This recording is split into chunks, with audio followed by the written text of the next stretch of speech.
Alright, this is Brian, turf mechanic, coming to you with a follow-up video to one of my recent videos about brown spots in the lawn caused by dog pee. I guess it could be any kind of pee, human pee, deer pee, cat pee. It'd have to be a pretty big cat though. Anyway, this is one of the more prominent pee spots in my yard, and I figured I would show you guys how I am dealing with the situation. In the last video, I kind of described what they look like and how I figured out what the problem was. This time, I'm going to try to fix it. Obviously, it's not an overnight fix, but I'm going to give it a go and see if it can look completely normal in a reasonable amount of time. I'm going to start out with one of these guys. Here's my cat Oscar showing you his butt. It could have been him. It's a lot of pee though. Anyway, I'm going to take this guy and just scratch up the spot. You scratch up the spot, you kind of loosen up that dead dirt. I've done this on a couple other spots in the yard, so it's not like this is my first try. It is the first season that I've tried doing this though. So if I'm doing something that doesn't make sense and you just happen to be more experienced than me, then cool for you. So I do this. This is what I've done on the other spots. You could use your fingers and dig in there, and that's fine, but this just makes it a little bit easier. Once it's all loosened up, then you can kind of fluff it up with your fingers. You don't have to pull. And I'm going to scratch a little bit more here, because there's a lot of dead grass in here. This, surely you can see it on the video, is a nice green patch, which is largely fertilized by the animal urine. Everything beyond it is completely natural. Everything in the middle just got too much, so it burnt and died. Eventually, within the rest of the turf, there's bluegrass, which will spread out into the space, but it just takes longer to do it. If you put seed down, even with the worst germination rate, you're looking at about a month for stuff to start sprouting, and 2 months in, it's fully done. But that's like worst case scenario, according to what I know. So anyway, I do that.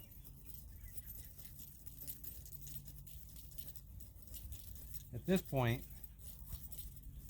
not the whole area, but I can see dirt in the area. For seed to grow, the seed really needs to be touching the soil, which is one reason why it's important to do this. Within here, I'm not going to grab the camera because that's just too much work. Within here, there's some things, some of these dead grasses actually are starting to grow new green. So it will come back if I do absolutely nothing at all. But to speed things along, I'm going to grab a tiny bit of garden soil.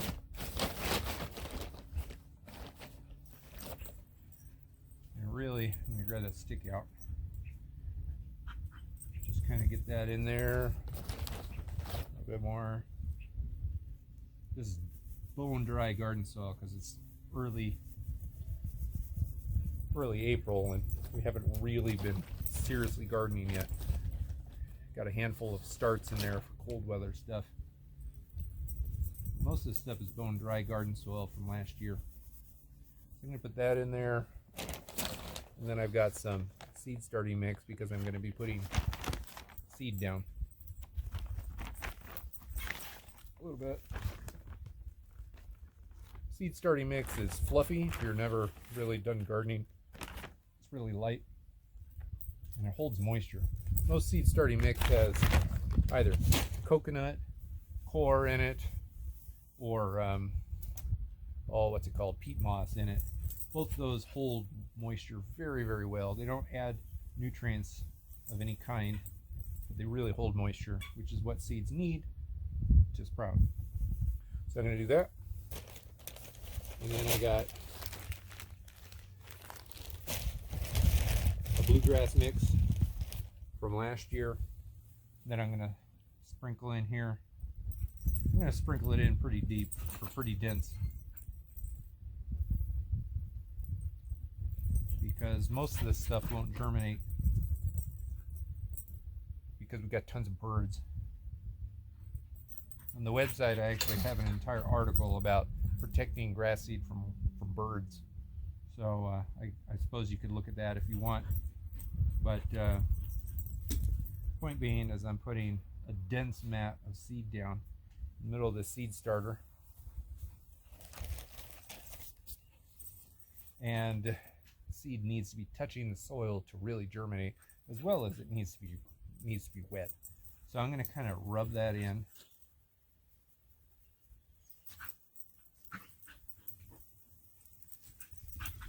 So that's pretty well in the spot. Then I'm going to grab a tiny bit of seed starter.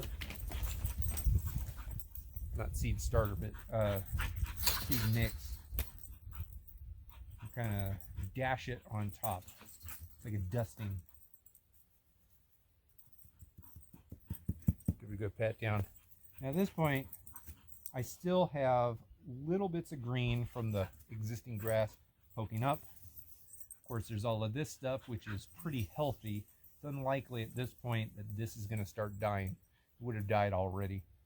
So this is healthy, and in the next week, it's really going to start warming up here. This morning, literally this morning, it was 17 degrees. So this grass was frosty and frozen just this morning. 2 weeks ago, it was 60 degrees in the middle of the day. And next week, it's going to be 60 degrees in the middle of the day. But that's spring, you know? Sometimes it's cold, sometimes it's hot. I guess it's never hot. But in any event, this will start growing. All of this green will start spreading this way. The small amounts of green that are on the inside will start growing, and then the seed that I just put in there will slowly start growing, so long as I keep it moist. And I'll show you how I'm going to do that. Alright, so how am I going to keep it moist? I'll show you how I'm going to do that. First of all, I'm going to take some water. We've got over there, which I'm sure you'll see in another video, a full garden. It's not enormous, but when we're planting seeds, you water it. So that's all I'm doing here. I'm literally just watering the seeds that I just planted. The only difference is I'm going to give it a good amount, because whether you're using coconut coir or peat moss based seed starting mix, it takes a good amount of water to fully saturate it. It will hold that moisture for a long time, but it does need a lot of moisture to saturate it. So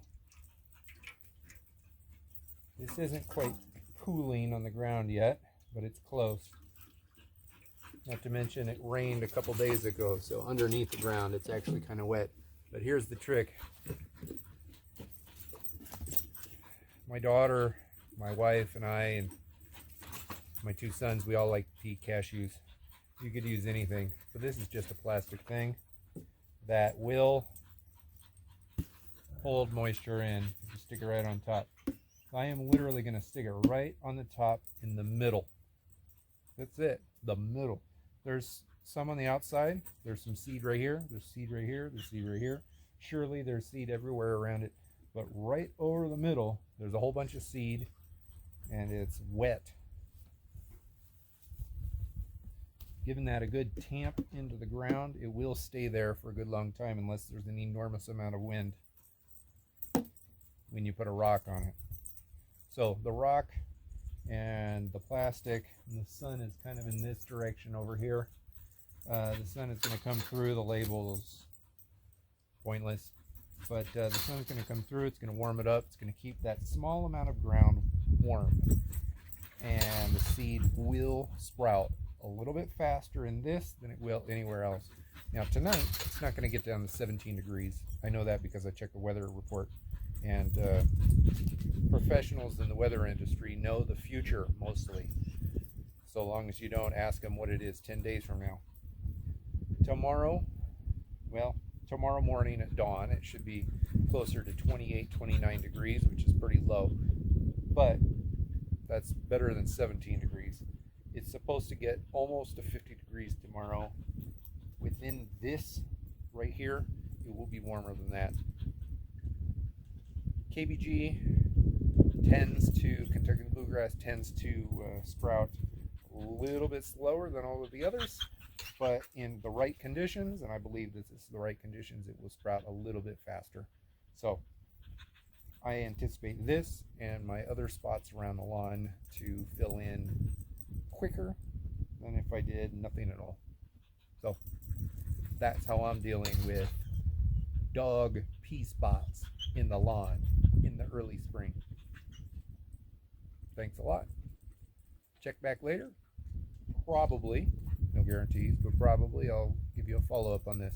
Certainly you'll just see this random spot in the lawn. Hopefully it'll look good.